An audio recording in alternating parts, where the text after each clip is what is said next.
Good morning to all the students. In this lecture, you will learn about the various models of the atom. We are going to start a new chapter number 12 of our syllabus, and that's name is atom. Okay, so the atom we will discuss about the three models of the atom. The first one given by J.J. Thomson, okay, in 1898 around, and the second model given by the Rutherford in 1911, and the third model is given by the Bohr. So all these three models we will understand in these sequence. The first model we are going to discuss, it is just a theoretical concept. There is no mathematical derivations regarding the J.J. Thomson's model.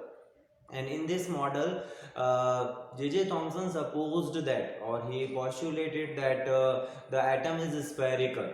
Okay, the atom is spherical, and all the positive and negative charges of the atoms are arranged such that the net force of that atom at the surrounding is zero.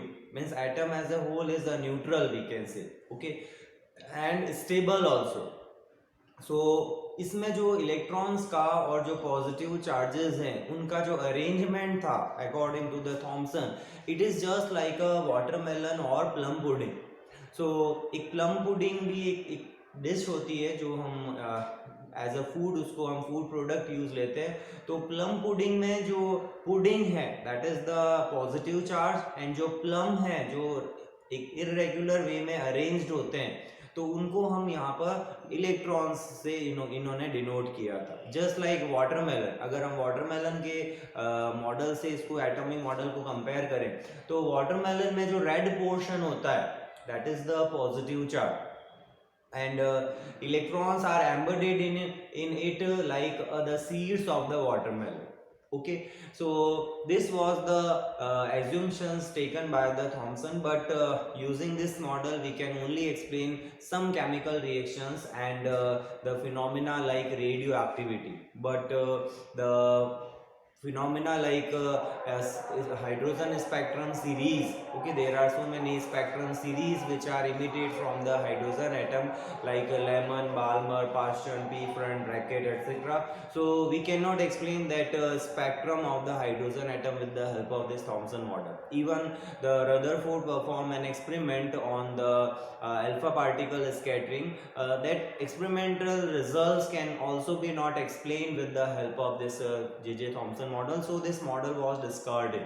Okay, so we will write just in brief about this model. Generally CBSE इस model के बारे में नहीं पूछता है, but हम as a introduction जो model हम स्पेरिकल है और इलेक्ट्रॉन प्रोटॉन का नंबर इक्वल है, जिससे as a whole that is stable and neutral, that thing is correct, but all the things are not correct.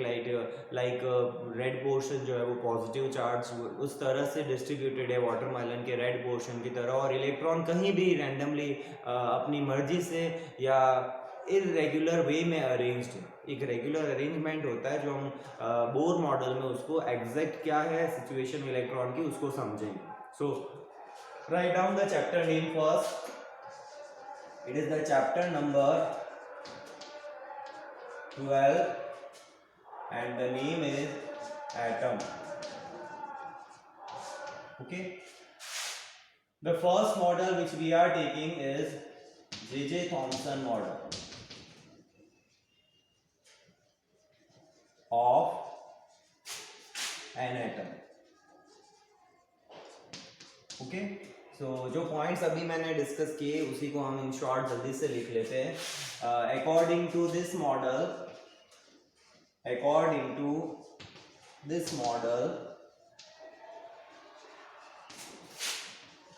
the atom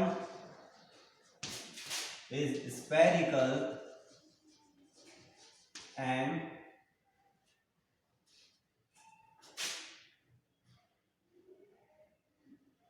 negative charge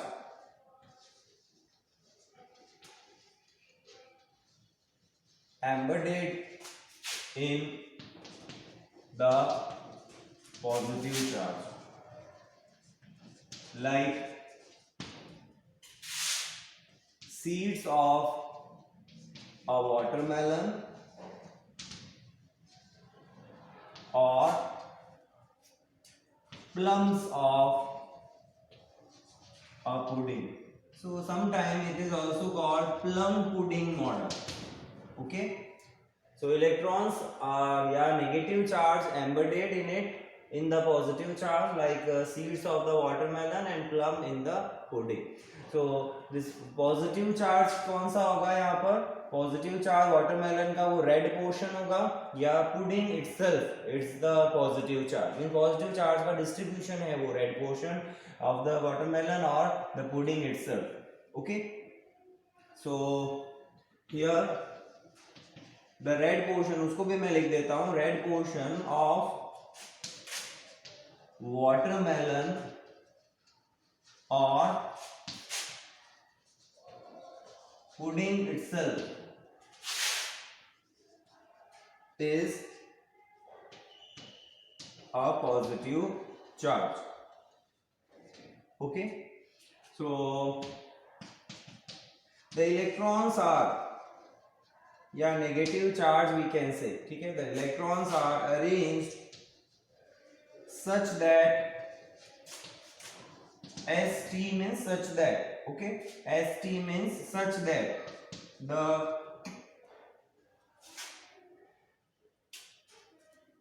net electrostatic force due to an atom is zero. Hence, the atom as a whole,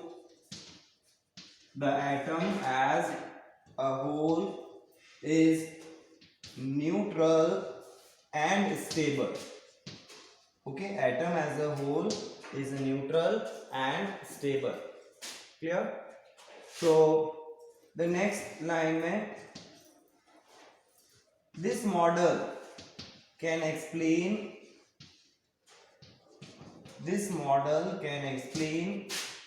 some chemical reactions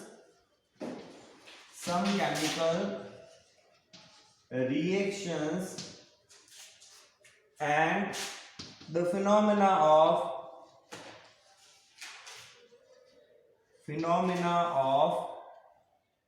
radioactivity.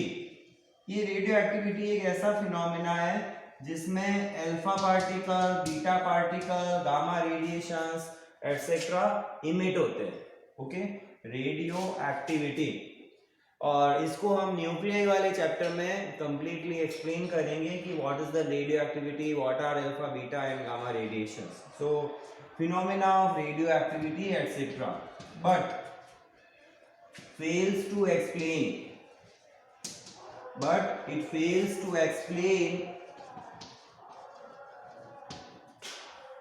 the Rutherford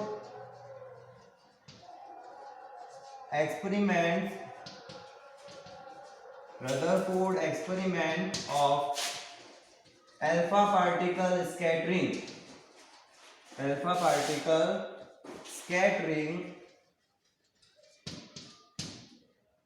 and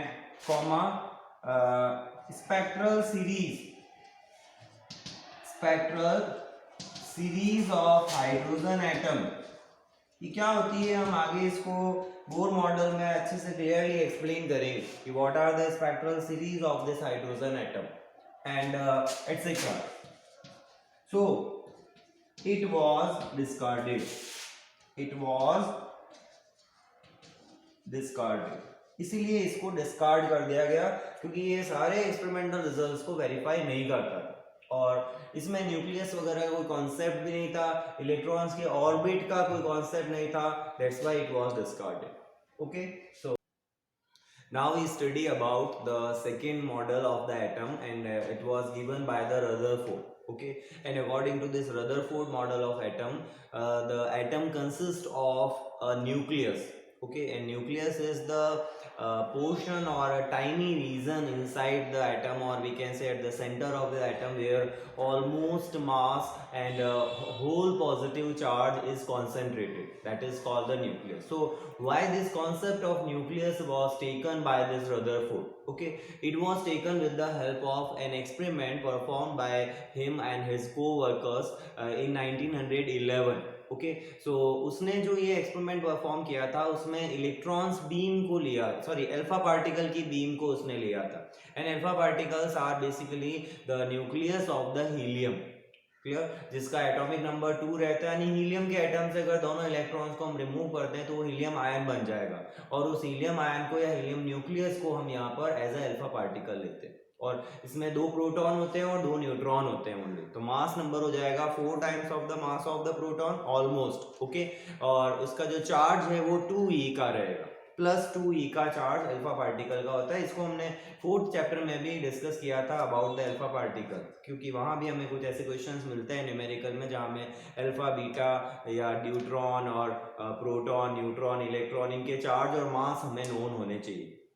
सो यहाँ जब हम बात करेंगे तो उन्होंने एक experiment perform किया, and that is also named known as the gold foil experiment. Okay, so एक गोल्ड की फॉयल उन्होंने यूज ली जिसकी थिकनेस बहुत ही स्मॉल थी. इट इज अबाउट 2.1 10⁻⁷ मीटर या 0.21 माइक्रोन जिसको हम कह सकते हैं. 1 माइक्रोन इज 1 माइक्रोमीटर और 10⁻⁶ मीटर. तो 0.21 माइक्रोन की एक थिन गोल्ड फॉयल, और उस पर बम्बार्ड किए जाते हैं बहुत सारे alpha particles in the along a beam, है ना, एक बीम की शेप में. इट मीन्स एक स्ट्रेट लाइन में इन अल्फा पार्टिकल्स को इस पर इंसिडेंट किया जाता है. तो what he observe that many of the alpha particle move straight और at very small angle they are scattered. Scattered का मीनिंग क्या होता है कि अलग अलग डायरेक्शंस में चले जाना. क्लियर? जैसे सपोज करो कि अगर एक कोई बड़ी बॉल है और उस पर हम छोटी बॉल्स को 1 बाय 1 अगर थ्रो कर रहे हैं तो क्या होगी, छोटी बॉल्स अलग अलग डायरेक्शंस में मूव करेगी. तो it is called scattering. Clear? जैसे फॉर एग्जाम्पल एक ट्यूब ऑफ फ्लो है जो लिक्विड में हम यूज लेते हैं. तो ट्यूब ऑफ फ्लो है, वहां पे बीच में स्टोन आ जाए तो वो फ्लो कैसा हो जाएगा, टर्बुलेंट. तो टर्बुलेंट फ्लो जो है उसमें वो क्या हो जाता है, स्कैटर्ड हो जाते हैं. सारे वाटर मॉलिक्यूल्स जो है दे आर स्कैटर्ड. तो ये एक मीनिंग होता है स्कैटरिंग का. तो ऐसा ही कुछ इन अल्फा पार्टिकल्स के साथ होता है कि they are scattered at the various angles. लेकिन most of the alpha particles जो हैं वो 0 डिग्री या बहुत स्मॉल एंगल्स पर, we can say less than 10 degree scattered होते हैं if phi is the angle of scattering. और रिमेनिंग कुछ रेयरेस्ट पार्टिकल्स, जैसे हम कहें कि 8000 में से 1, ये कुछ रिजल्ट्स हैं जो उन्होंने रिकॉर्ड किया था जो मैं एक्सप्लेन कर रहा हूँ. तो 8000 में से 1 ऐसा अल्फा पार्टिकल था जो 90 और मोर देन 90 ओके उस एंगल पर स्कैटर्ड हो रहा था. और there are occasional some alpha particle, we can say, या रेयरेस्ट केस में कुछ अल्फा पार्टिकल्स ऐसे भी मिलते हैं for which the angle of scattering is 180 degree और it retrace its original path again. Okay, so how it is possible कि एक इतनी कम थिकनेस की गोल्ड फॉइल वो एक अल्फा पार्टिकल को स्कैटर्ड कर सकती है. अल्फा पार्टिकल एक हैवी पार्टिकल है ना, मास नंबर इसका 4 होता है. तो एक बहुत कम thickness 4.7 0.2 micron is very very small thickness, और वहां उससे अल्फा पार्टिकल स्कैटर्ड होके आ रहा है. इसका मतलब ये होता है इनडायरेक्टली कि जो एटम है उसका पॉजिटिव चार्ज, क्योंकि ये एक इलेक्ट्रोस्टैटिक रिपल्शन है basically. Why the alpha particles are scattering? Due to the electrostatic repulsion between the nucleus or we can say between the positive charge and the alpha particle. Alpha particle itself is a positively charged particle. So it is just a electrostatic repulsion between the alpha particle and the positive charge of atom. और अगर suppose करो वो positive charge watermelon के red portion की तरफ या pudding की तरह अगर distributed होता पूरे atom के अंदर हर जगह, तो उसकी इतनी strength नहीं होती कि alpha particle को 180 तक या 90 और मोर देन 90 तक स्कैटर्ड कर सके. तो इसीलिए उन्होंने ये कंक्लूजन निकाला कि नहीं, जो रेड पोर्शन है या जो पुडिंग है उस तरह से इलेक्ट्रॉन्स पॉजिटिव चार्ज एक एटम का डिस्ट्रीब्यूटेड नहीं है. It is only focused eight the centre of the atom. है ना, all the positive charge is only focus, जिससे कि अगर एक पॉइंट पर सारा पॉजिटिव चार्ज अगर आ गया, सपोज करो Z अगर हम इसका एटॉमिक नंबर लें, जैसे गोल्ड के लिए 79 होता है, तो अगर हम सारे के सारे पॉजिटिव चार्ज को यानी प्रोटॉन्स को एक ही जगह पर एक पॉइंट पर अगर उसको कंबाइन कर दें तो उसकी जो स्ट्रेंथ होगी वो बढ़ जाएगी, उस अल्फा पार्टिकल को रिपेल करने की जो स्ट्रेंथ है उसकी वो इंक्रीज हो जाएगी, उसका जो किसी आर डिस्टेंस पर पोटेंशियल है या पोटेंशियल एनर्जी है वो बढ़ जाएगी। और इसीलिए हम ये कहते हैं कि वो एक न्यूक्लियस के कॉन्सेप्ट को लेके आए, जो एक नया कॉन्सेप्ट था जो थॉमसन के मॉडल को डिस्कार्ड किया, और इस मॉडल से हम कई फिनोमेना को और फर्दर एक्सप्लेन कर सकते हैं। बट उन्होंने जो इलेक्ट्रॉन्स की बात की वो प्रॉपर नहीं की, इसीलिए वो एक लिमिटेशन बन जाती है इस मॉडल की। उन्होंने ये कहा कि इलेक्ट्रॉन्स जो है वो क्लाउड लाइक स्ट्रक्चर में है और वो किसी भी जगह पे हो सकते हैं, है ना, surrounding the nucleus. But it is also this, ये जो कॉन्सेप्ट था ये बोर्ड ने इसको डिस्कार्ड किया और वो एक फिक्स्ड ऑर्बिट का कॉन्सेप्ट लेके आए थे जो एंगुलर मोमेंटम के कंजर्वेशन पर बेस्ड है, तो उसको हम आगे बोर मॉडल में डिस्कस करेंगे। बट ये न्यूक्लियस का कॉन्सेप्ट फर्स्ट टाइम दिया गया था रदरफोर्ड के एक्सपेरिमेंट की हेल्प से, इसीलिए हम आज भी इसको वैलिड मानते हैं। और सेंटर पर सारा का सारा चार्ज और ऑलमोस्ट मास क्यों बोलते हैं, क्योंकि इलेक्ट्रॉन्स का जो मास होता है वो प्रोटॉन और न्यूट्रॉन के मास के कंपैरिजन में नेग्लिजिबल होता है। तो जब हम एक एटम का टोटल मास फाइंड करते हैं तो न्यूट्रॉन का मास प्लस प्रोटॉन का मास प्लस इलेक्ट्रॉन का मास, ये तीन होते हैं, तो उसमें इलेक्ट्रॉन्स का मास नेग्लिजिबल होता है और ऑलमोस्ट जो डोमिनेट करता है ना एटम के मास में, जो टोटल मास है वो न्यूट्रॉन प्रोटॉन का होता है, इसीलिए ऑलमोस्ट मास हम कहते हैं कि lies with in the nucleus. और रिमेनिंग जो एटम न्यूक्लियस के सराउंडिंग जो पोर्शन होगा एटम का वो ऑलमोस्ट एम्प्टी होगा, कहीं कहीं कुछ कुछ जगह पे इलेक्ट्रॉन्स होंगे लेकिन हर जगह इलेक्ट्रॉन नहीं होंगे, तो एटम का मोस्ट ऑफ द पार्ट जो होता है वो एम्प्टी होता है। क्लियर। अब इन्होंने एक ग्राफ भी ड्रॉ किया था with the help of this experiment, और वो ग्राफ जो ड्रॉ किया था वो नंबर ऑफ अल्फा पार्टिकल को एंगल ऑफ स्कैटरिंग के साथ कैसे ट्रेस करें, और उस ग्राफ को ड्रॉ करने के लिए हमें अल्फा पार्टिकल का नंबर काउंट करना पड़ेगा। तो उस काउंट करने के लिए उन्होंने एक जिंक सल्फाइड की एक कोटिंग की थी इस इवैक्यूएटेड चैम्बर के आउटसाइड। जिंक सल्फाइड एक सिंटिलेशन मटेरियल, सिंटिलेशन का मतलब होता है कि जो एक स्पार्क ऑफ लाइट प्रोड्यूस करता है। जैसे जब हम सपोज करो कि अगर इसकी सरफेस पर जिंक सल्फाइड है या फॉस्फर भी इसी कैटेगरी में आता है, बट अगर इस पर एक सिंटिलेशन मटेरियल है और उस पर हम एक अल्फा पार्टिकल या किसी भी चार्ज पार्टिकल को इंसिडेंट करें, तो वो क्या करेगा, जिस पॉइंट पर वो चार्ज पार्टिकल इंसिडेंट हुआ वहां एक लाइट का स्पार्क प्रोड्यूस होगा। वो छोटा सा डॉट, जैसे लेजर से हम एक डॉट बनाते हैं वॉल पे, वैसे ही उस वॉल के ऊपर एक डॉट बन जाएगा। तो वो बार बार अगर एक ही पॉइंट पे अल्फा पार्टिकल जा रहा है तो वो डॉट ऐसे ब्लिंक करेगा, स्पार्क बना फिर खत्म हो गया, फिर बना फिर खत्म हो गया, तो इसको सिंटिलेशन मटेरियल कहा जाता है। जो मॉनिटर्स जो बनते थे पुराने टेलीविजन स्क्रीन जिसको हम कहते थे, वो भी इसी सिंटिलेशन मटेरियल पर बेस्ड थे। वहां भी इलेक्ट्रॉन गन होती है, इलेक्ट्रॉन बीम्स जो है वो अलग अलग पॉइंट पर इलेक्ट्रॉन्स को इमिट करती है या इंसिडेंट करती है, और वहाँ अलग अलग पॉइंट पर अलग अलग स्पार्क प्रोड्यूस होते हैं, उससे हमें वो एक टेलीविजन की पिक्चर दिखाई देती है। ओके, तो वो कॉन्सेप्ट हम यहाँ पर इन्होंने यूज लिया था जिंक सल्फाइड की हेल्प से। तो उन इलेक्ट्रॉन, उन अल्फा पार्टिकल्स को डिफरेंट एंगल्स पे काउंट किया जा सकता है, और उसको ऑब्जर्व करने के लिए माइक्रोस्कोप लगाया जाएगा।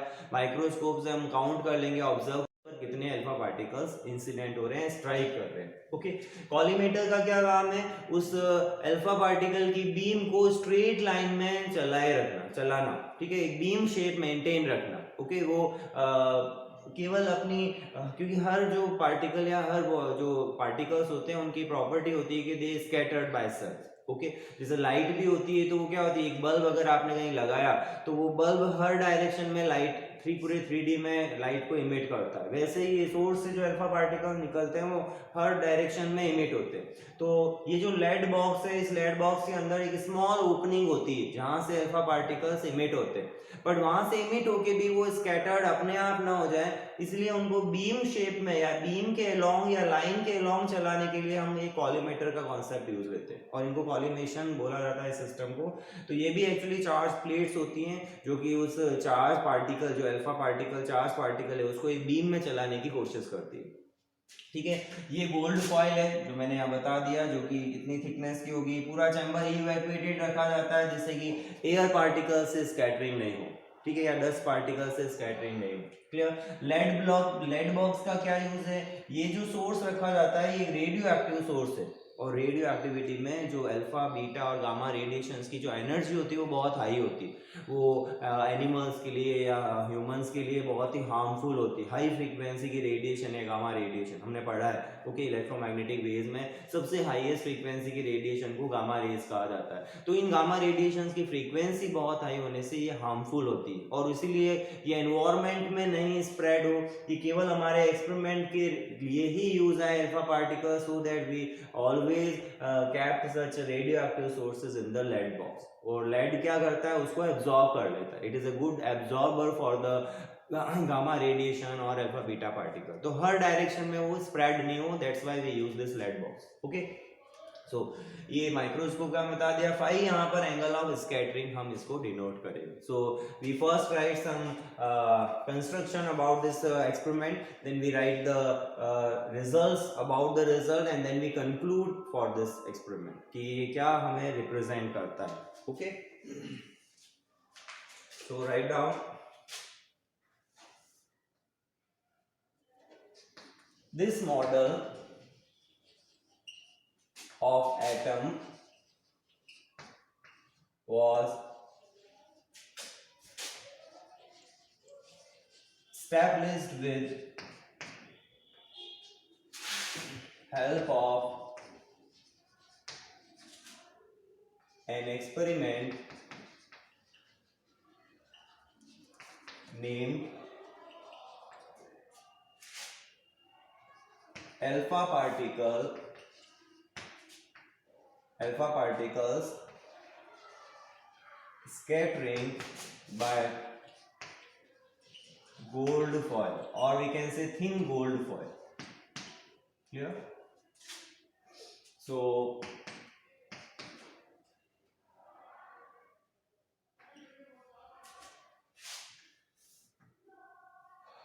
a radioactive source of alpha particle, जल्दी से इसको ब्रीफली इंट्रोड्यूस कर देते हैं।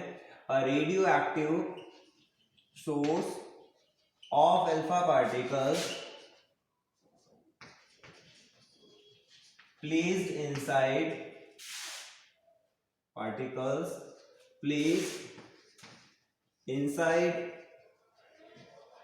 a lead box। अब वो क्यों यूज लेते हैं, मैंने एक्सप्लेन कर दिया कि वो गुड एब्जॉर्बर होता है उसका। विद स्मॉल होल, ठीक है, उसमें स्मॉल होल होता है जिससे अल्फा पार्टिकल्स आउटसाइड इमिट होते हैं और हमारे गोल्ड फॉइल पर इंसिडेंट होते हैं। A beam of alpha particle incident on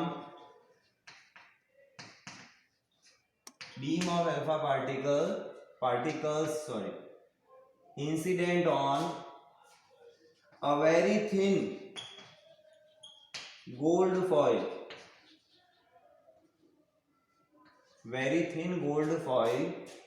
इसकी जो थिकनेस है वो अराउंड 0.21 माइक्रोन,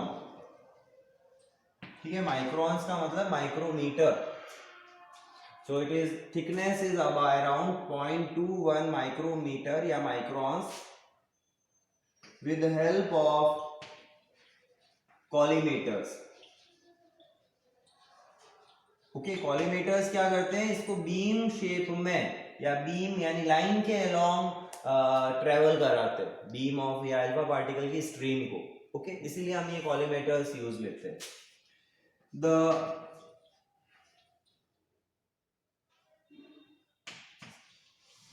स्क्रीन और we can say wall of the chamber is coated, ठीक है, coated with a scintillation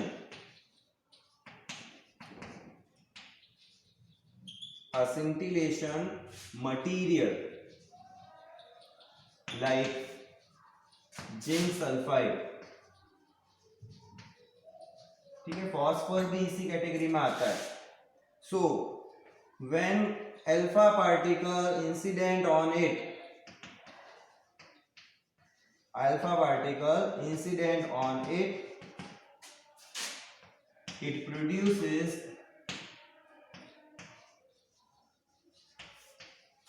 a light spark. एक लाइट का स्पार्क प्रोड्यूस करता है, which can be seen by microscope. Clear? Which can be seen by microscope and hence can be counted. यानी alpha particles को हम count कर सकते हैं. उसी को काउंट किया गया था अलग अलग एंगल्स पर कितने अल्फा पार्टिकल्स इंसिडेंट हो रहे, ओके, स्कैटर्ड हो रहे. सो द होल सिस्टम या whole chamber is evacuated so that alpha particles do not scatter by air. Do not scatter. Scatter का मीनिंग क्या है मैंने बता दिया तुम्हें, बिखर जाना अगर हिंदी में कहें तो उसको स्कैटर्ड बाय एयर. ठीक है, so that the alpha particles do not scattered by air, इसीलिए उसको इवैक्यूएटेड कर देते हैं, यानी सारी की सारी एयर निकाल लेते हैं उसकी with the help of some pump. Clear? तो इवैक्यूएटेड चैम्बर, लेड सोर्स की हमने बात, लेड बॉक्स की, रेडियो एक्टिव सोर्स की, collimator, microscope, zinc sulphide, surface जो होती है, और गोल्ड फॉइल, इन सबको हमने यहाँ पर ब्रीफली एक्सप्लेन कर दिया. फाई यहाँ पर एंगल ऑफ स्कैटरिंग. अब हम इसके रिजल्ट की बात करते हैं कि क्या इसके रिजल्ट थे. So take the screenshot fast.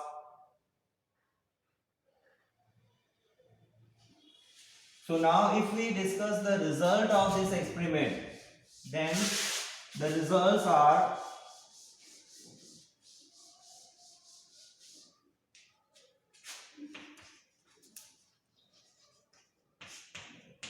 a curve is plotted between number of alpha particles and angle of scattering.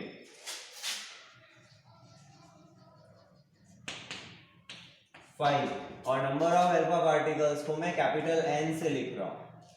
तो एंगल ऑफ स्कैटरिंग फाई को देखो, फाई कहां से मेजर रहा है, इस बीम की डायरेक्शन से. ठीक है, तो ये एंगल फाई है, ये यहां आ गया तो 90 हो गया, अल्फा पार्टिकल इधर जा रहा है तो 180 हो गया. क्लियर? तो वो कर्व मैं यहां ड्रॉ कर रहा हूं इस डायग्राम के साथ में. The curve plotted is like this. And अगर हम लेते हैं और यहां हम ले रहे हैं 5. सो ऑलमोस्ट जो अल्फा पार्टिकल्स होते हैं वो स्मॉल एंगल्स पर ही रहते हैं, बट फिर ये इस तरह से, इसको एक्सपोनेंशियल डिक्रीज हम कह सकते हैं. व्हाट दिस कर्व शोज, जब फाई की वैल्यू 0 है, nearly 0, like 1 degree, 2 degree, 3 degree, 4 degree, etc. Then the maximum number of alpha particles are there. यानी जो ऑलमोस्ट जो अल्फा पार्टिकल्स हैं वो स्ट्रेट ही मूव करते हैं, they do not scattered at any other angle. But जो जैसे जैसे हम फाई को इंक्रीज करेंगे तो number of alpha particles will decrease. और बहुत ओकेजनल होगा कि जहां नंबर ऑफ पार्टिकल का नंबर जहां फाई की वैल्यू 180 के आसपास हो जाए. ओके, तो हम 3 यहां पर रिजल्ट्स इस डायग्राम से लिखते हैं. The first one as shown, the curve is plotted between this one as shown. ठीक है, ये कर्व मैंने यहां पर राइट साइड में शो किया है. so the first result is almost the alpha particles scattered at angle 0 degree और स्मॉल. ठीक है, या तो 0 डिग्री पर या फिर स्मॉल एंगल पर. like 1 degree, 2 degree, 5 degree, 10 degree, etc. Okay, so almost the alpha particle is scattered at angles 0 degree or small. Second, 1 out of 8000, ये उसका स्टेटमेंट था, ठीक है, उसके एक्सपेरिमेंट का रिजल्ट था. 1 out of 8000 scattered at angle 90 or more, 90 degree और मोर, यानी 90 के आसपास, 95 और 94, 98 एटसेट्रा. क्लियर. तो 8000 में से एक अल्फा पार्टिकल ऐसा था जो कि इस 90 और मोर देन 90 पर स्कैटर्ड हो रहा था. एंड occasionally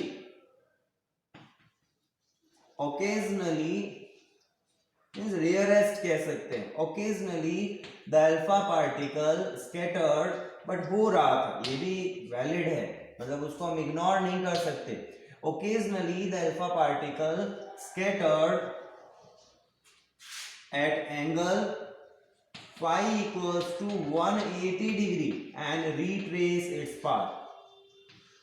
ठीक है, retrace its path, यानी उसी पाथ को वापस से रिट्रेस कर रहा था, यानी जिस पाथ से वो जा रहा है उसी पाथ से वापस आ रहा है. ओके, तो ये हम यहाँ पर इसका 3 पॉइंट्स हम इसके रिजल्ट में कहते हैं along with this curve n versus phi. Okay, इस कर्व का सिग्निफिकेंस समझना कि जब phi कम है तो नंबर ऑफ पार्टिकल्स मैक्सिमम है और ज्यादा है, and as we increase the phi the number of particle decreases. Okay, और for very large value of phi angle of particle are least. Clear. और मिनिमम हम कह सकते हैं. तो अब इसका हम एक कंक्लूजन निकालते हैं. What he conclude. Clear. According to him what was the conclusion? The first point कि मैक्सिमम पार्टिकल्स जो हैं वो स्ट्रेट जा रहे हैं या बहुत स्मॉल एंगल पर स्कैटर्ड हो रहे हैं. इसका मीनिंग है कि एटम का जो मोस्ट ऑफ द पार्ट है वो एम्प्टी है, वहां पर ना पॉजिटिव चार्ज है ना नेगेटिव चार्ज है ना. एम्प्टी का मतलब चार्ज नहीं है वहां पर और या कोई पार्टिकल नहीं. तो मोस्ट ऑफ द पार्ट, जैसा कि हम अभी भी मानते हैं कि वो most of the part empty होता है. सेकेंड, अब ये जो एंगल है ये 90 पर भी स्कैटर्ड हो रहा है, 180 पर भी स्कैटर्ड हो रहा है. तो ये जो स्कैटरिंग है it is the result of electrostatic repulsion between the positive charge of the atom and the alpha particle which is also positively charged. Clear. The whole of the positive mass है ना, ये तभी possible है कि angle 90 या 180 तक आ रहा है. ये तभी पॉसिबल है कि सारा का सारा पॉजिटिव चार्ज एक जगह पर कॉन्सेंट्रेटेड हो. अगर वो हर जगह ऐसे डिस्ट्रीब्यूट होता, ठीक है, पुडिंग की तरह, तो वो इतनी स्ट्रेंथ नहीं होती कि वो इलेक्ट्रॉन को रिफ्लेक्ट कर पाए, यानी स्कैटर्ड कर पाए अलग अलग एंगल्स के ऊपर और इवन 180 एंगल पर. इसलिए उन्होंने कहा कि ऑलमोस्ट जो मास है और whole positive charge is concentrated at a tiny region और tiny portion at the center and it is named nucleus. ये न्यूक्लियस नाम भी उन्होंने रदरफोर्ड ने दिया था. ओके, तो उसको न्यूक्लियस पर हमने कॉन्सेंट्रेटेड कंसिडर कर लिया सारा का सारा पॉजिटिव चार्ज. अब हम मानते हैं कि न्यूट्रॉन और प्रोटॉन दोनों न्यूक्लियस के अंदर होते हैं. क्लियर. और इलेक्ट्रॉन्स जो है वो क्लाउड लाइक स्ट्रक्चर बनाते हैं सराउंडिंग द न्यूक्लियस. ये उन्होंने कहा था कि न्यूक्लियस के सराउंडिंग एक क्लाउड लाइक स्ट्रक्चर होता है फॉर द इलेक्ट्रॉन. क्लियर. सो ये पॉइंट्स हम यहाँ पर कहेंगे. अब जो न्यूक्लियस जो अल्फा पार्टिकल जितना क्लोज होगा उस न्यूक्लियस के, है ना, जब अल्फा पार्टिकल को हम यहाँ इंसिडेंट करेंगे ना, इस डायग्राम को एक बार इसका स्क्रीनशॉट ले लो.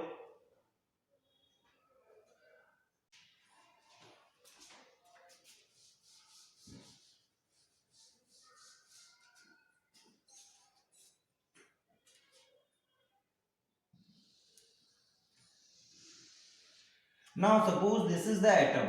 Okay, if this is the atom and it is the nucleus of the atom, so if we consider an alpha particle which is moving just along the nucleus, then it will retrace its path and deviate with the angle of scattering 180 degree.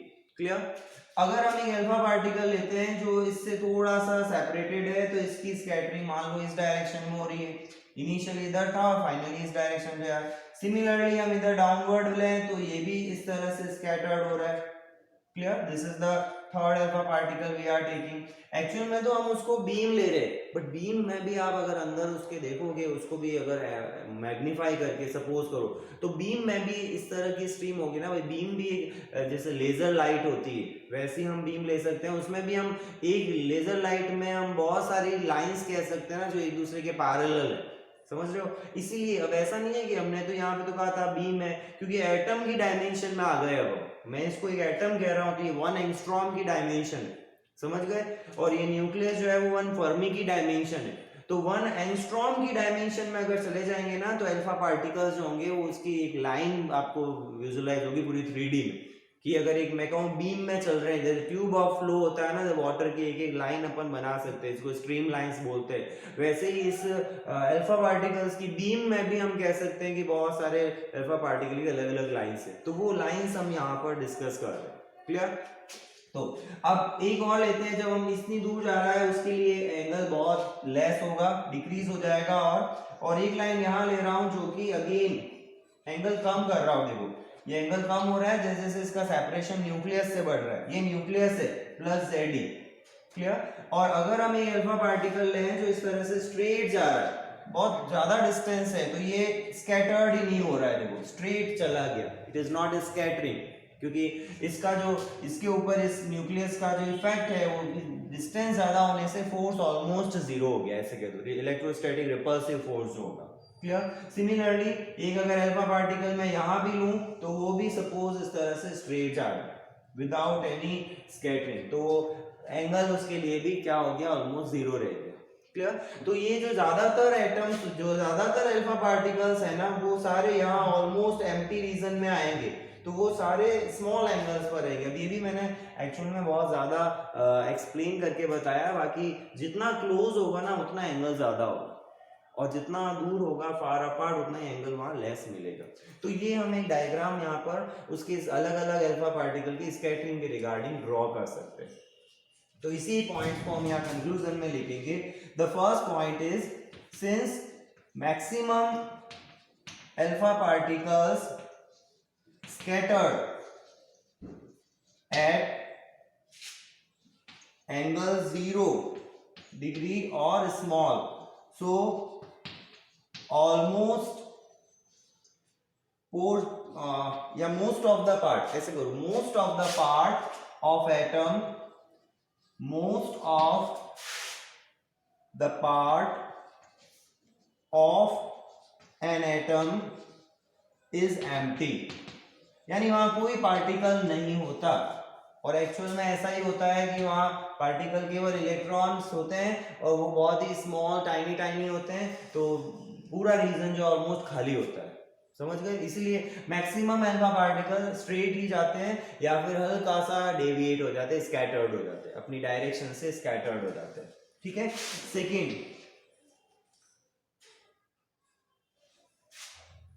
some alpha particles scattered at more angle, means phi almost 90 या more हो, कुछ होते हैं ऐसे right, जैसे 8000 में से 1, so we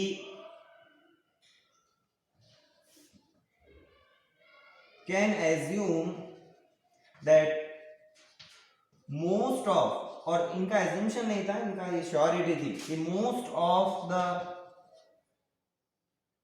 या almost कर दो इसको, या that all the positive charge, पहले पॉजिटिव चार्ज लिखते हैं, all the positive charge यानी जो प्रोटॉन्स का चार्ज होगा, and most of the mass is concentrated at center, ठीक है। और एक टाइनी रीजन में, इन टाइनी रीजन कॉल्ड न्यूक्लियस, इसको हम क्या नाम देते हैं, कॉल्ड न्यूक्लियस, ठीक है। सबसे ये नाम भी रदरफोर्ड ने दिया था न्यूक्लियस, कि उस टाइनी रीजन को हम न्यूक्लियस कहेंगे, क्लियर। तो सारा का सारा जो चार्ज है पॉजिटिव और ऑलमोस्ट मास, क्योंकि इलेक्ट्रॉन के मास को हम नेग्लेक्ट कर सकते हैं जब हम प्रोटॉन और न्यूट्रॉन के मास को ऐड करते हैं उसमें। तो ये 2 पॉइंट्स। फिर थर्ड पॉइंट लिखो, the third point is this scattering is the result of electrostatic, ES से लिख रहा हूं शॉर्ट में, electrostatic repulsion between alpha particles and nucleus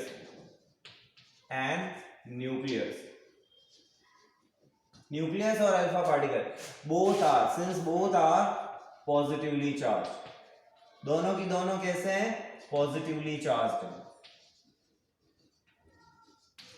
अच्छा, अल्फा पार्टिकल के बारे में तुम जानते हो, alpha particle is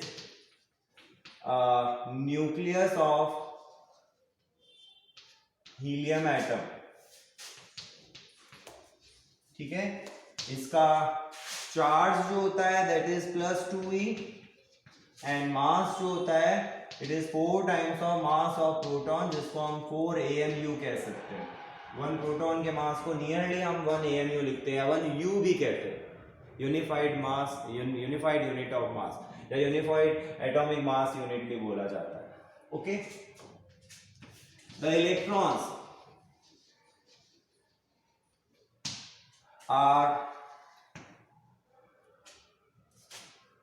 arranged surrounding the nucleus like clouds, ठीक है। क्लाउड्स लाइक स्ट्रक्चर जो है वो इलेक्ट्रॉन्स का होता है and they can be anywhere, but that is limitation. ये स्टेटमेंट करेक्ट नहीं है, इलेक्ट्रॉन्स के रिगार्डिंग इन्होंने करेक्ट स्टेटमेंट नहीं दिया था, बट न्यूक्लियस का कॉन्सेप्ट वैलिड है, आज भी हम इसको वैलिड कंसीडर करते हैं, ठीक है। स्कैटरिंग क्यों हो रही है उसका रीजन ये इलेक्ट्रोस्टैटिक रिपल्शन होता है, ये भी उनका वैलिड था। और ये जो एटम का ऑलमोस्ट रीजन होता है वो एम्प्टी होता है, वाटरमेलन की तरह कंप्लीटली फिल्ड नहीं है, जो थॉमसन ने कहा था। तो ये जो 3 पॉइंट्स हैं ये वैलिड हैं, बट 4th पॉइंट जो है हम इसको डिस्कार्ड करेंगे, इसकी लिमिटेशन में हम इस पॉइंट को रिप्रेजेंट करेंगे। सो एक बार यहाँ तक इसका स्क्रीनशॉट ले लो।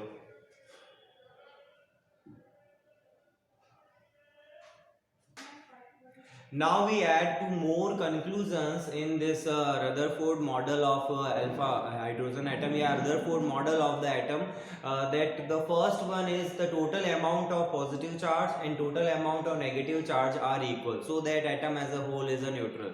And the next one will be the centripetal force required for the orbital motion of the electron is provided by the electrostatic Coulomb force. तो उसको हम इलेक्ट्रोस्टैटिक कूलॉम फोर्स के रिगार्डिंग लिखेंगे। तो फर्स्ट कंक्लूजन लिखो, sorry 5th conclusion लिखो, the amount of positive charge and negative charge are equal,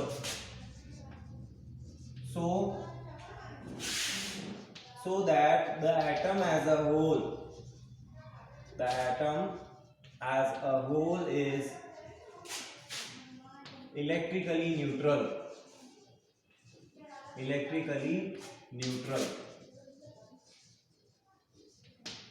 Okay, and the last conclusion is the centripetal force required for orbital motion.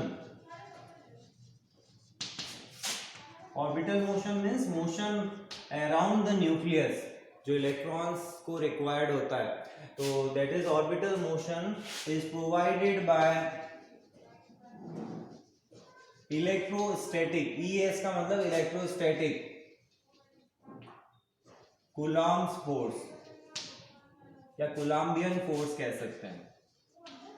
Okay, so these are the 2 points of conclusion which we can add in the Rutherford model of atom. So take the screenshot fast.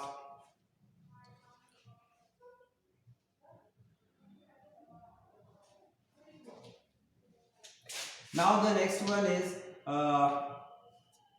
distance of closest approach. एक small derivation है यहाँ पर, distance of closest approach, and it is also a rough estimation of the nuclear size. Okay, it is the rough estimation, we can say it is the rough estimation of nuclear size.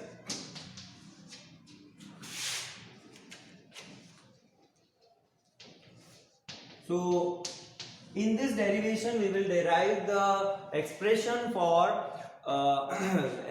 size of the nucleus, or how much the close distance which move by the alpha particle towards the nucleus. So when we take an alpha particle stream or beam of alpha particle moving towards the nucleus, okay, just we will take exact towards the nucleus, then it will retrace its the path, means the phi, the angle of scattering will be what it is 180 degree. तो अगर मैंने जैसे अभी diagram हमने draw किया था इसके regarding, suppose this is the nucleus, sorry atom, and this one is the nucleus, clear. So इसी की लाइन के along we are taking the stream of alpha particle, और उसमें से मैं सपोज एक अल्फा पार्टिकल की बात करूं, तो one alpha particle is here and it is moving with velocity v and having the mass m, suppose this is the alpha particle basically. So at this particular point, let this point is a, at this particular point the alpha particle is very far away from this nucleus, so there will be no electrostatic Coulombian force at point A. तो इसका मतलब इसके पास में potential energy नहीं होगी. Potential energy हमेशा जो surrounding से फोर्सेस लगते हैं उसके इन्फ्लुएंस या उसके कारण होती है. तो यहाँ इसकी पोटेंशियल एनर्जी क्या होगी, जीरो, और अगर इसकी v वेलोसिटी है तो इसकी टोटल एनर्जी को हम हाफ mv². ओके, जैसे सपोज करो जस्ट वो जहाँ न्यूक्लियस से रेडियो एक्टिव न्यूक्लियाई जो होती है ना, वहां से जब वो इमिट होता है उस समय उसकी जो टोटल एनर्जी है वो होली काइनेटिक होती है. क्लियर, वो उतना स्ट्रॉन्ग उसकी काइनेटिक एनर्जी होती है कि पोटेंशियल अगर थोड़ा बहुत है भी तो उसको इग्नोर किया जा सकता है. क्लियर, तो न्यूक्लियस से जो वो इमिट होता है अल्फा पार्टिकल, उस समय उसकी टोटल एनर्जी को हम यहाँ पर लिखेंगे, and this total energy E A will be simply half mv², जिसको हम E अल्फा भी कह सकते हैं, energy of alpha particle when it is emitted from the nucleus. Similarly at this particular point, मान लो इस एक्सिस के अलोंग वो इस डिस्टेंस तक आता है, it is moving towards the nucleus, let the charge of nucleus is this Ze, और even ये plus Ze का चार्ज होगा. तो plus Ze का अगर न्यूक्लियस का चार्ज है, this alpha particle moving towards this nucleus, then what will happen, its potential energy will increase, or we can say the kinetic energy will convert it into the potential energy, क्योंकि अब ये repulsion इसका start हो जाएगा, है ना, और repulsive forces के अंडर में इसके पास पोटेंशियल एनर्जी भी रहेगी.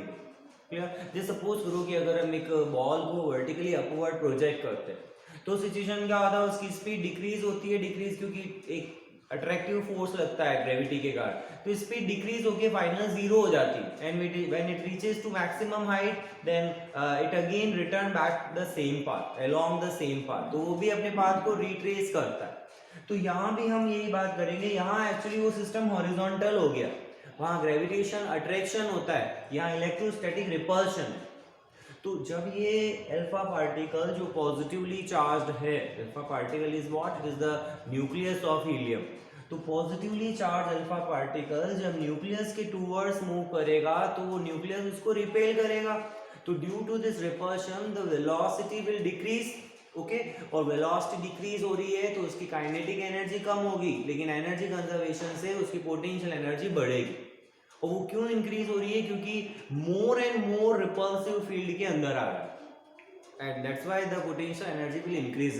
So we says that the potential kinetic converted into potential, and at this point it remains, it will be at rest for an instant and then again retrace its path. तो वो इस direction में जाता है और एक instant के लिए इस पॉइंट पर रुकेगा.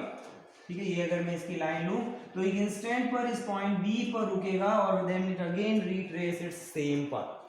तो ये वो केस ले रहे हैं हम जहां फाई की वैल्यू कितनी है, 180 डिग्री है. यानी एंगल ऑफ स्कैटरिंग वहां 180 डिग्री है। वहां हम इस डिस्टेंस को, इस समय जो इन दोनों के बीच की ये डिस्टेंस है, इसी को हम डिस्टेंस ऑफ क्लोजेस्ट अप्रोच कहेंगे कि whenever a alpha particle approaches in the direction of nucleus, then how much the minimum distance between this alpha particle and the nucleus, and then it return back by the same path। तो वो minimum distance कितनी होगी, उसी को हम distance of closest approach से denote करते हैं, और इसको हम एनर्जी कंजर्वेशन से ही डिराइव करते हैं। ओके, तो at this particular point B, इस बी पॉइंट पर देखो काइनेटिक एनर्जी तो जीरो है, रेस्ट में है ना उस इंस्टेंट पर, और पोटेंशियल एनर्जी क्या होगी, अब हमने सेकंड चैप्टर में स्टडी किया है कि whenever two charges are at rest and they are at a small distance r naught, या at a distance r naught, then the potential energy of the system of two charges is k q1 q2 upon r12। ठीक है, दो charges के लिए हमने ये लिखा था k q1 q2 upon r12, that is electrostatic potential energy. Clear, 3 होते हैं चार्जेस तो 3 आ जाते हैं टर्म, है ना, 4 होते हैं तो 6 टर्म्स आ जाती है विदाउट इलेक्ट्रिक फील्ड वाला एक्सप्रेशन जो हमने डिराइव किया था। तो वहां से हम इस एक्सप्रेशन को डायरेक्ट यूज लेंगे कि this potential energy is what, this k q1 is 2e charge of the alpha particle, q2 is ze and divided bye r not. Simple है। अभी हम यहाँ पर केवल एनर्जी के मैग्नीट्यूड को ले रहे, तो हम यहाँ, और वैसे भी दोनों पॉजिटिव ही होंगे, है ना, पॉजिटिवली चार्ज है अल्फा पार्टिकल भी और जो न्यूक्लियस है वो भी। तो इस सिचुएशन में हमारे पास ये टोटल एनर्जी क्या आ जाएगी, it will be 2kze² upon r not, और काइनेटिक यहाँ पर 0 है, तो A पॉइंट पर Holi the energy will be kinetic और B पॉइंट पर Holi the energy will be potential. और इन बिटवीन अगर कोई हम पॉइंट लेते हैं तो वहां पार्शियली काइनेटिक होगी, पार्शियली पोटेंशियल होगी, बट हम उसको डील नहीं करेंगे इस डेरिवेशन में। We will take only the energy which is at point A and point B, और एनर्जी कंजर्वेशन से हम इसको डिराइव करते हैं इस एक्सप्रेशन को। तो इस डिस्टेंस ऑफ क्लोजेस्ट अप्रोच को हम अगर डिफाइन करें तो कैसे कर सकते हैं, देखो, when an alpha particle of mass m and velocity v approaches towards the nuclei, towards the nucleus कह सकते हो, towards the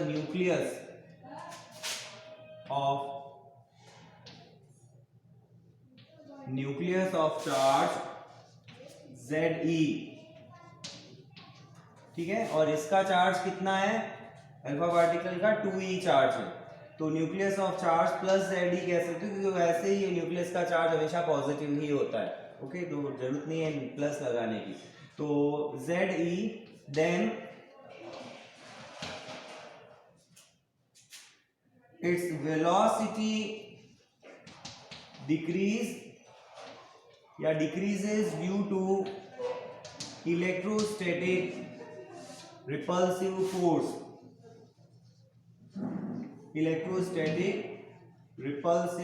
force, and it comes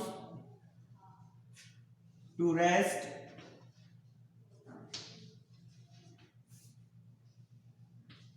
for an instant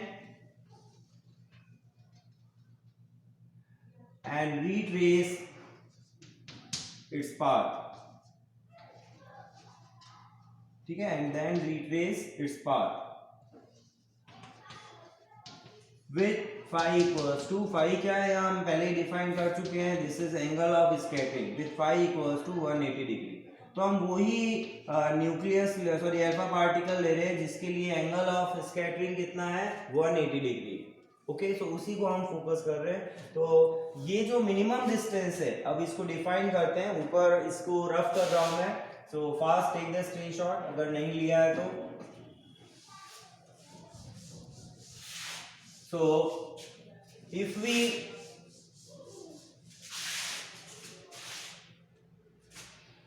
write the minimum distance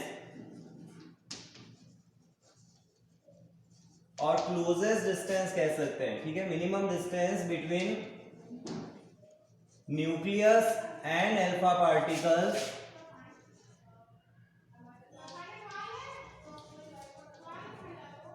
ठीक है, मिनिमम को closest भी लिख लेना, closest ज्यादा बेटर वर्ड है, ठीक है, the closest distance between the nucleus and alpha particle is denoted by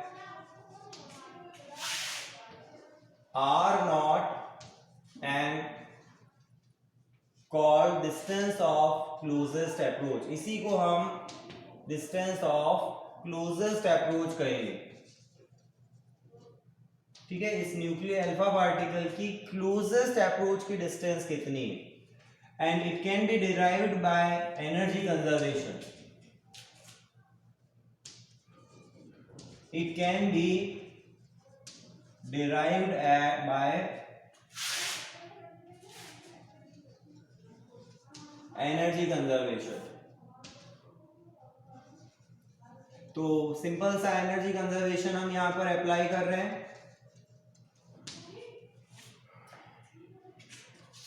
eight point ए, ठीक है, इस लाइन को स्ट्रेट रखना, मैंने इस पे एक्चुअली एक और लाइन ड्रॉ कर दी इसलिए थोड़ा सा ये टिल्ट हो गई, it is a straight line, okay.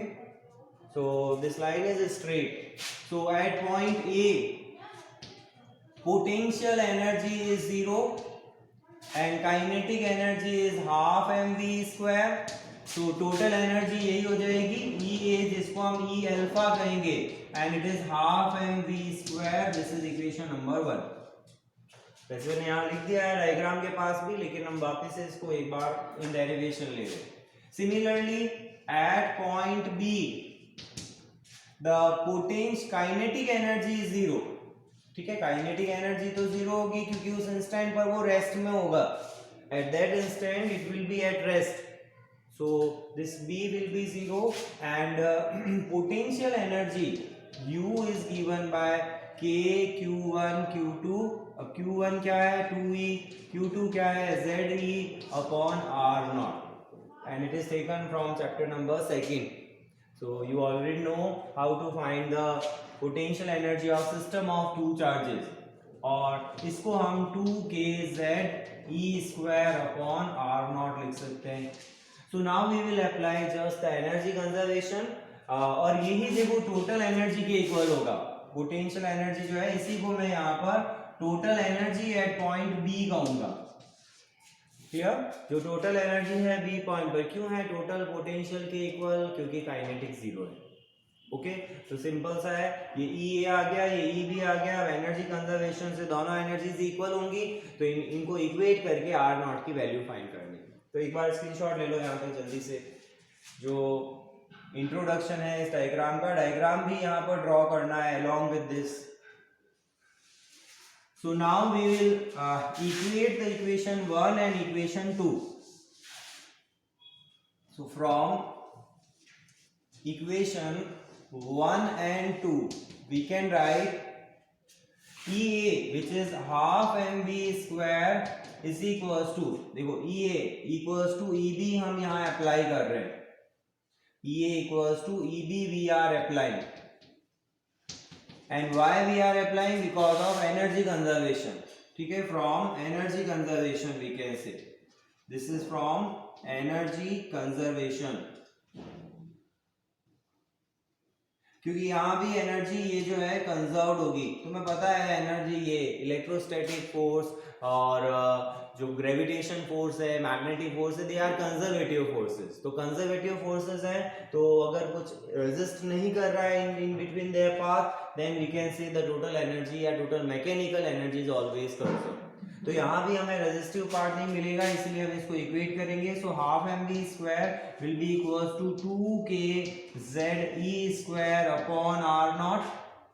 यहाँ से R0 को इधर ले आते हैं, इसको E अल्फा से भी लिखते हैं, this is equals to E alpha, okay. तो एक R0 का तो एक्सप्रेशन देखो मैं ऐसे लिखूंगा, R0 will be equals to 2kz E square upon E alpha, because sometime we have given the direct value of energy of alpha particle, Okay, in some cases or in some numerical you may get the a direct value of energy of alpha particle which is emitted by the radioactive nuclei.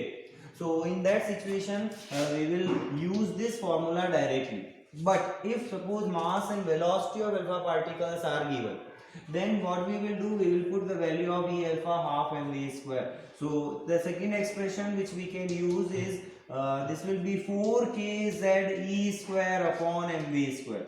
तो half को मैंने ऊपर numerator में shift करके इसको direct लिखा है कि this is 4kz e square upon mv square. Okay, so this is the distance of closest approach. और जब हम इसकी वैल्यू को कैलकुलेट करते हैं for the gold nucleus and यानी कि जो गोल्ड फॉइल के लिए हम इसको अगर यूज लें तो Z की वैल्यू हो जाएगी 79 और एनर्जी हम यहाँ डायरेक्ट अल्फा पार्टिकल की यूज लेंगे एंड दैट एनर्जी जो ऑर्डर रहता है इसका वो 5 to 6 मेगा इलेक्ट्रॉन वोल्ट के आसपास होता है. तो अगर हम इसकी एनर्जी को 5.5 मेगा इलेक्ट्रॉन वोल्ट रखें सपोज, ओके, ऑर्डर यही रहेगा मेगा इलेक्ट्रॉन वोल्ट का, तो उस सिचुएशन में हम अगर इस डिस्टेंस ऑफ क्लोजेस्ट अप्रोच को कैलकुलेट करें फॉर द गोल्ड न्यूक्लियस, तो in that situation when we put all these constant values here then we get the expression 41.3 fermi. Okay, we will get the expression 41.3 fermi. तो इसको मैं इसको note कराऊंगा, इस diagram को rough कर रहा हूं मैं, इसका स्क्रीनशॉट ले लो जल्दी से. So when we put for, इसी का हम आगे एक्सप्लेनेशन कर रहे हैं, ठीक है, for Z equals to 79 and E alpha equals to 5.5 mega electron volt. अब जब ये वैल्यू पुट करो ना तो इसमें आप मेगा की वैल्यू 10 to the power 6 और इलेक्ट्रॉन वोल्ट की value 1/1.6 10 to the power -19 joule जरूर लिखना. Clear? When you convert this value into the meter, तो मीटर में रखोगे तो electron volt is not the SI unit, you have to convert it into the joule first. So R naught will be what? This R naught will have the value, देखो बाकी constant है K 9 10 to the power 9, वही जो हम coulomb force में use लेते हैं. Sorry यहाँ पर हम बात करेंगे तो K की वैल्यू में बताया है, Z की वैल्यू हमने पुट कर दी E 1.6 10 to the power -19 और E अल्फा को हम डायरेक्ट यहाँ 5.5 मेगा इलेक्ट्रॉन वोल्ट में और उसको जूल में कन्वर्ट कर देना. So when you put the value, all these values of constant, then this nearly equal value which we obtain is 41.3 Fermi. ठीक है, we obtain the value of this distance of closest approach is 41.3 Fermi and this 1 Fermi is what? You already know, it is 10 to the power -15 meter. It is the rough estimation of the nuclear size. तो हम यहाँ से conclusion कह सकते हैं कि जो इस न्यूक्लियर की जो साइज होती है वो फर्मी के ऑर्डर की होती है. क्लियर? अब एक्चुअल में क्या हो रहा है, इनका कांटेक्ट नहीं होता है ना, ये जो रिपल्शन लगता है जो अभी हमने डायग्राम ड्रॉ किया था ना, तो R नॉट जो है वो जीरो नहीं होती, they are not in contact. ये प्लस ZE और ये अल्फा पार्टिकल अगर यहाँ पर है तो इन दोनों में, या मैं अगर चार्ज की टर्म में लिखूँ तो 2E चार्ज है, तो इन दोनों में आपस में कांटेक्ट नहीं होता, तो it is not a collision. Collision नहीं है, कोलिजन होता तो ये R नॉट जीरो आ जाता. Clear? But it is just कि एक पर्टिकुलर रिपल्शन हुआ, रिपल्शन के कारण वो वापस से अपने पाथ को रिट्रेस कर रहा है. तो उस सिचुएशन में इसकी वैल्यू फर्मी, यानी कुल मिला के यहाँ हम कह सकते हैं कि न्यूक्लियस की जो साइज होती है उसका ऑर्डर, अब ये हो सकता है ना 41.3 ये वाली करीब डिस्टेंस हो और न्यूक्लियस की खुद की साइज फर्मी के ऑर्डर की हो, तो 41 टाइम्स है, यानी कि एक फर्मी का 41 टाइम्स है. बट एक्चुअल में ये एक रफ एस्टिमेशन देता है कि न्यूक्लियर साइज जो है वो फर्मी के ऑर्डर की होगी. और एटॉमिक साइज हमें ऑलरेडी पता है, it is having the order of 1 angstrom. ठीक है, एटम की साइज का जो ऑर्डर होता है 1 एंगस्ट्रॉम का होता है और न्यूक्लियर साइज का जो ऑर्डर होता है वो 1 फर्मी का होता है. ये भी एक कंक्लूजन हम कह सकते हैं from the Rutherford model of atom. Okay, तो एक लाइन और लास्ट में ऐड कर लो, hence the rough size of, exact नहीं है ये, रफ साइज है, ठीक है, यानी ऑर्डर है, रफ साइज ऑफ या order of, you can say order of nucleus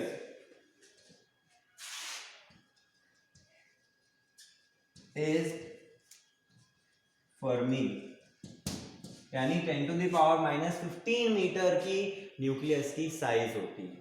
तो ये पॉइंट यहाँ पर ध्यान रखना, इसको स्क्रीनशॉट ले लो जल्दी से। Now we define a term or a parameter regarding this Rutherford model, and it is called the impact parameter. Okay, so this impact parameter is a distance basically, and it is a perpendicular distance between the direction or line of action of velocity of alpha particle and the center of nucleus, या nucleus we can say। तो nucleus से जो velocity vector की directions के long जो perpendicular direction हम draw करते हैं, परपेंडिकुलर डिस्टेंस हम जो ड्रॉ करते हैं, that is called the impact parameter and it is denoted by small b. इसको हम स्मॉल बी से डिनोट करते हैं। देखो इसको मैं डायग्राम से एक्सप्लेन करता हूं। Suppose this is the nucleus and suppose this is the atom and this is the nucleus. ये जो एटम है और ये न्यूक्लियस है उसका। तो उस सिचुएशन में ये तो हो गई न्यूक्लियस की डायरेक्शन, और सपोज करो कि यहाँ पर कोई इलेक्ट्रॉन जो है वो मूव कर रहा है, sorry alpha particle, the alpha particle is moving in this direction, clear.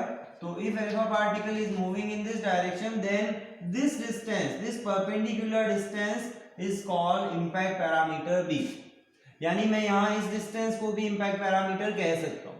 तो एक्चुअल में डिफाइन ऐसे करते हैं कि इस न्यूक्लियस से इस वेलोसिटी, ये v वेलोसिटी इस डायरेक्शन में, अल्फा पार्टिकल यहाँ है और इसकी वेलोसिटी की डायरेक्शन इधर है। तो अल्फा पार्टिकल अगर इस डायरेक्शन में मूव कर रहा है तो उस सिचुएशन में उसका जो वेलोसिटी वेक्टर है उसकी डायरेक्शन, यानी ये इसकी लाइन ऑफ एक्शन हो गई ना एक तरह से वेलोसिटी की इस लाइन के अलॉन्ग है। तो उस लाइन ऑफ एक्शन से इस न्यूक्लियस की, ये न्यूक्लियस है प्लस Zd, इस न्यूक्लियस की जो परपेंडिकुलर डिस्टेंस है इसी को इम्पैक्ट पैरामीटर कहा जाता है।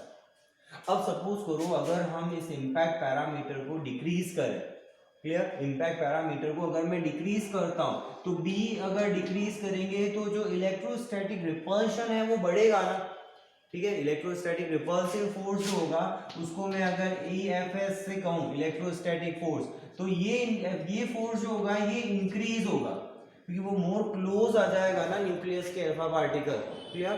तो उस सिचुएशन में F की वैल्यू इंक्रीज होगी और F इंक्रीज होगा तो फाई क्या होगा, ये भी इंक्रीज होगा, हाँ। F अगर इंक्रीज होता है तो एंगल ऑफ स्कैटरिंग भी इंक्रीज होगा।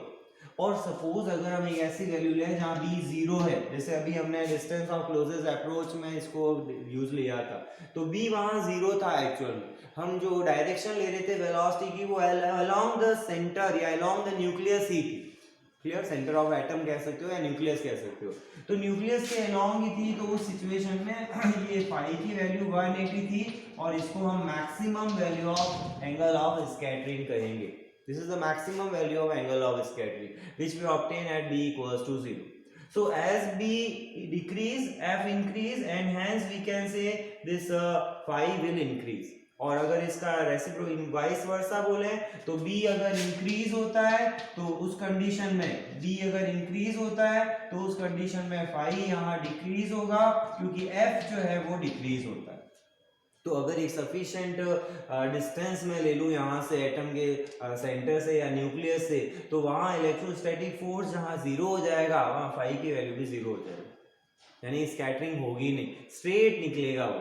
कल हमने डायग्राम ड्रॉ किया था ना इसके रिगार्डिंग कि स्ट्रेट कब जाता है और कब वो जितना क्लोज होगा न्यूक्लियस के उतना ही वो उससे रिफ्लेक्ट होगा या उतना ही ज़्यादा एंगल ऑफ स्कैटरिंग मिलेगी। तो इसी को सिग्निफाई करने के लिए इस b को डिफाइन किया जाता है। अब इस b का फॉर्मूला हम डायरेक्ट याद रखेंगे, उसका डेरिवेशन हमारे सिलेबस में नहीं है, ओके। इवन आपको रेफरेंस बुक्स में भी ये डेरिवेशन नहीं मिलेगा। न्यूक्लियर फिजिक्स की ग्रेजुएशन लेवल में जो बुक्स होंगी उनमें इस डेरिवेशन को तुम देख सकते हो। सो यहाँ ज़रूरत नहीं है उसके डेरिवेशन की। इसी से देखो मैं एक ट्रिक बताता हूँ कैसे उसको याद रखना है। तो ये b2 जो है ना, इस 2 को हम यहाँ से रिमूव करके एक नया फैक्टर लिखेंगे and that is r naught b के इक्वल कब होगा, जब b की वैल्यू क्या हो kze² और 2 को बनाना है हमें cot phi/2, ठीक है। 2 को हम लिखेंगे cot phi/2 and divided by e alpha as it is. So this is the expression for the impact parameter which you have to remember directly. Its derivation is not in our syllabus. Clear? So remember the trick कि जो हमने यहाँ भी distance of closest approach लिखी थी, उसी distance of closest approach, क्योंकि ये भी distance है, ये भी distance है, तो दोनों distance को हम कह सकते हैं ना कि इनकी dimension same होगी, और 2 भी नंबर है और cot 5/2 भी एक नंबर है, तो इसलिए डायमेंशनली ये सेम रहेगा. हमें केवल इस 2 को यहाँ रिप्लेस करना है किससे, cot 5/2 से. ये थोड़ा सा ध्यान रखना, तो आपको इसको याद करना इजी हो जाएगा. और ये फॉर्मूला कहाँ से आया, केवल हमने एनर्जीज को बैलेंस किया, हाफ mv स्क्वायर को k q1 q2 upon r square के इक्वल रखा था. ओके, तो इस तरह से हम इन फॉर्मूला को इजीली याद कर सकते हैं. So write down its definition of impact parameter. It is the perpendicular distance, it is the perpendicular distance between, it is perpendicular distance between direction of velocity of alpha particle and the nucleus. यानी nucleus और alpha particle की जो direction है velocity की, उन दोनों के बीच की परपेंडिकुलर डिस्टेंस है एज शोन. ये जब भी आए इस डायग्राम से शो कर देना, तो डेफिनेशन जो है वो डायग्राम से बहुत ज्यादा क्लियरली समझ में आ जाएगी कि किस डिस्टेंस को हम यहाँ इम्पैक्ट पैरामीटर कह रहे हैं. ओके, यानी एक्चुअल में इम्पैक्ट क्यों कहा, उसका कितना इम्पैक्ट होगा it will decided by b. Impact का मीनिंग कि कितना वो एंगल स्कैटर्ड होगा. More the angle of scattering, more will be the impact of this force, Coulombian force जो दोनों में लग रहा है, तो उसका इम्पैक्ट बढ़ जाता है. तो इम्पैक्ट बढ़ गया, इसीलिए इसको इम्पैक्ट पैरामीटर कहा गया है कि बी को हम डिक्रीज करें तो उसके लिए फाई की वैल्यू इंक्रीज हो जाती है एंड सो ऑन. ओके, तो एज शोन हमने यहाँ पर लिख दिया. तो एज वो ये चीज हम यहाँ पर लैंग्वेज में लिख देते हैं, एज बी इंक्रीज फ्रॉम 0, जैसे जैसे हम b को 0 से इंक्रीज करते हैं, देन इलेक्ट्रोस्टैटिक फोर्स डिक्रीज. ठीक है, इलेक्ट्रोस्टैटिक फोर्स की वैल्यू मैं इस लाइन को लिख रहा हूं, ये फोर्स डिक्रीज होता है and hence phi will decrease. इसीलिए फाई जो है, the phi will decrease, phi की वैल्यू भी डिक्रीज हो जाती है. Clear? So phi will decrease and vice versa. It is given by, remember this expression directly.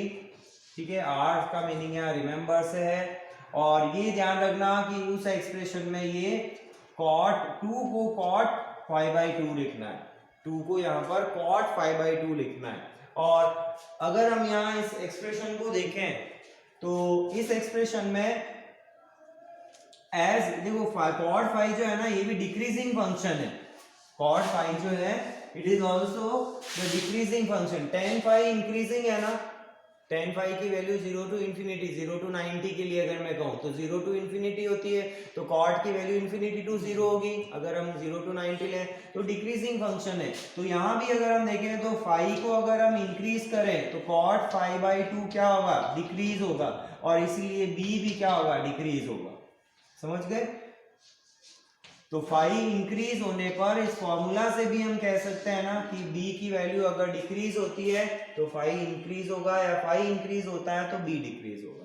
Okay, so by the help of this formula we can say, और यहाँ ऐसे भी लिख सकते हो b is proportional to cot 5/2, क्योंकि ये इन दोनों में रिलेशन को बताता है. बाकी तो कांस्टेंट है. अल्फा पार्टिकल की जो एनर्जी होती है जब वो रेडियो एक्टिव सोर्स से इमिट होते हैं तो वो ई अल्फा कांस्टेंट होता है, z कांस्टेंट है, k कांस्टेंट है, e कांस्टेंट है. तो फाई का b के साथ में ये एक रिलेशन है जिसको हमें ध्यान रखना है. Okay, so take the screenshot. Now we discuss the limitations of the Rutherford model of the atom. और इसकी दो limitations है mostly. The first limitation is electrons can be anywhere. जैसा रदरफोर्ड ने कहा था कि इलेक्ट्रॉन कहीं भी हो सकता है, उनका ऑर्बिट जो है वो फिक्स्ड नहीं होता. और जब एक इलेक्ट्रॉन सपोज करो किसी ऑर्बिट में है तो उस पर टुवर्ड्स द सेंटर एक फोर्स लगता है जिसको हम सेंट्रीपिटल फोर्स बोलते हैं. और इस सेंट्रीपिटल फोर्स के कारण एक एक्सेलरेशन होगा जिसको सेंट्रीपिटल एक्सेलरेशन कहेंगे. और हमें पता है कि every charge particle which is accelerated it radiates an electromagnetic radiation. Clear. तो हर चार्ज पार्टिकल एक इलेक्ट्रोमैग्नेटिक रेडिएशन को रेडिएट करता है. तो इस सिचुएशन में क्या होगा कि इलेक्ट्रॉन की एनर्जी कम होती रहेगी. और जब एनर्जी कम हो, क्योंकि उसने कुछ एनर्जी क्या की, रेडिएशन की फॉर्म में इमिट कर दी, तो उस इलेक्ट्रॉन की एनर्जी कम होती रहती है तो वो more close to the nucleus आता रहता है. तो एक अगर मैं कहूं कि इस तरह का देखो एक स्पाइरल पाथ,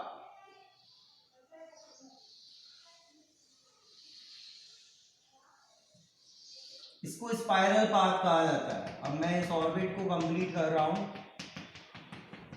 मान लो कि इस ऑर्बिट से वो चलना शुरू हुआ, ठीक है, तो वो इस तरह चलेगा. और अब यहाँ मैंने गैप थोड़ा ज्यादा रखा है, वो गैप एक्चुअल गैप बहुत कम होगा.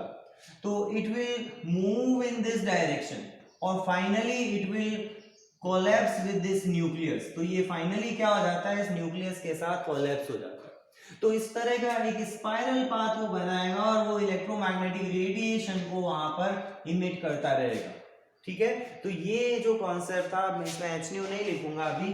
तो ये जो कॉन्सेप्ट था इसके अकॉर्डिंग क्या होगा, एनर्जी उसकी कंटिन्यूअसली डिक्रीज होगी and it will make a spiral path and finally collapse with in the nucleus. तो सारे इलेक्ट्रॉन न्यूक्लियस के अंदर से मर्ज हो जाने चाहिए according to this model. But actual में ऐसा नहीं होता, इसलिए हम इसको इसकी ड्रॉबैक या लिमिटेशन कहते हैं. और सेकंड एक और पॉइंट कि जब ये इस तरह से स्पाइरल पाथ बनाता है तो हर पॉसिबल फ्रीक्वेंसी को वो इमिट करेगा, है ना. Every possible frequency it will emit, क्योंकि हर एक लेवल पर हर एक पॉइंट पर आएगा. मैंने कहा ये गैप मैंने सिर्फ समझाने के लिए बनाया है, बाकी एक्चुअल में इतना ज्यादा गैप नहीं होगा. तो this gap is very least. तो हर पॉसिबल फ्रीक्वेंसी की रेडिएशन को वो इमिट करेगा.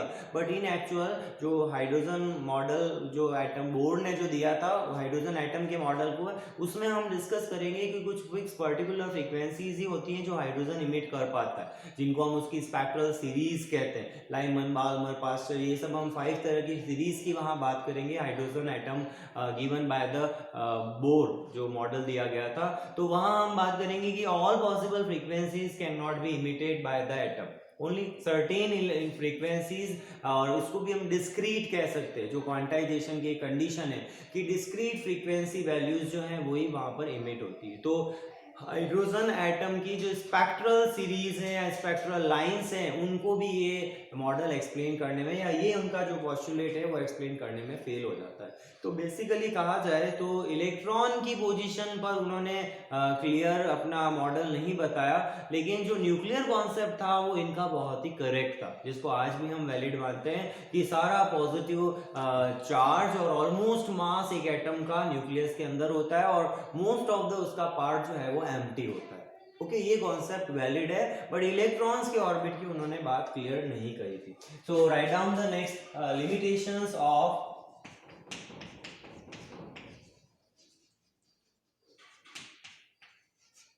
Rutherford model.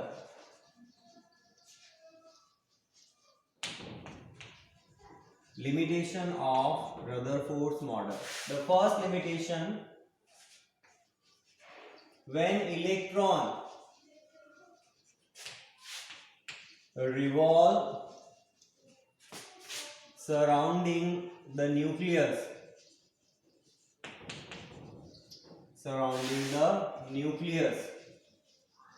then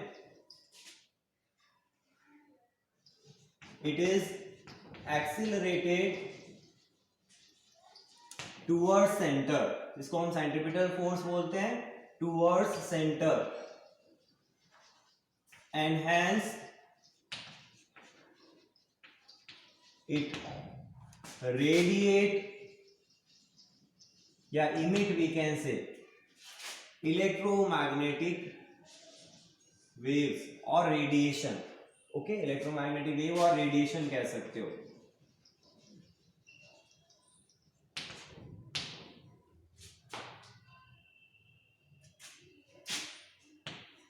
Electromagnetic radiation, so its energy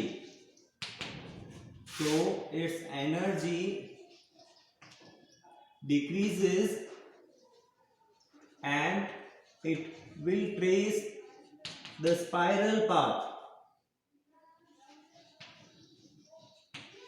as shown and finally collapsed with nucleus.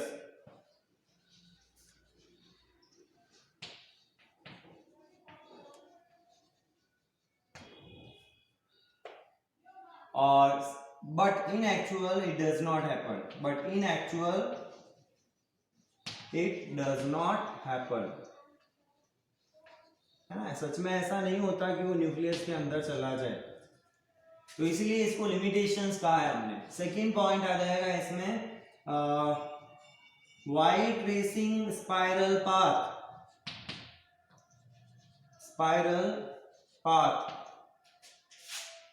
ठीक है। एक्चुअल में ये शेप स्पाइरल होती है और एक होती है हेलिकल, ठीक है। हेलिकल इस तरह की शेप होती है, मैंने बताया था तुम्हें। जब चार्ज पार्टिकल मैग्नेटिक फील्ड में मोशन करता है तो इस तरह की उसका पाथ होता है जो हेलिकल लिया जाता है। तो यहाँ इसको स्पाइरल कहेंगे। जनरली जो बाइंडिंग कराते हैं ना वो स्पाइरल बाइंडिंग बोलते हैं, बट एक्चुअल में वो हेलिकल बाइंडिंग है, ठीक है। जो बाइंडिंग हम कराते हैं ना इस तरह की वो हेलिकल है, नॉट स्पाइरल। स्पाइरल शेप ये होती है exactly, okay. So while tracing the spiral path it will emit, yeah, it can emit, sorry, it can emit radiation of all possible frequencies, all possible frequencies, यानी continuous spectrum इसका मिलना चाहिए था, that is continuous frequency spectrum. Spectrum क्या होता है? Collection of frequencies को या ग्रुप ऑफ फ्रीक्वेंसीज को हम स्पेक्ट्रम बोल देते हैं, ठीक है, स्पेक्ट्रम।